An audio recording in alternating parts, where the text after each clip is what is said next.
মামাতো বোনকে সাজাতে গিয়ে আজ আমাদের সাথে যা যা হলো চলো শুরু থেকে বলি।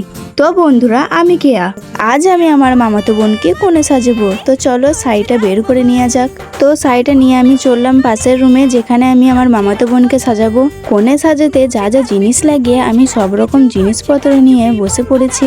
আর ওদিকে আমার মামাতো বোনকে দেখতে পাচ্ছ, আমার দিদি আমার বোনকে শাড়ি পরিয়ে দিচ্ছিল, কারণ আমি শাড়ি পরাতে পারি না। এদিকে ওর শাড়ি পরানো কমপ্লিট হয়ে গেছে। তো এবার আমি করব মেকআপ। আমার মেকআপ নিয়ে কেউ জাজ করো না, আমি কোনোদিন কোণে সাজাইনি। তো বন্ধুরা, আমি প্রথমে ওর চুলটা বেঁধে নিচ্ছিলাম। চুল বাঁধা কমপ্লিট হয়ে যাওয়ার পর আমি এদিকে মেকআপ করতে যেই না বসেছি, সেই কারেন্টটা চলে গেছে।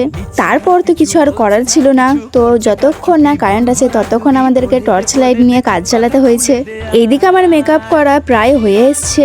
বোনের পছন্দ মতো আমি একটা ওকে কলকা করে দিয়েছিলাম, কিন্তু আমার মনে হচ্ছিল ওর মুখে এই কলকাটা মানায়নি।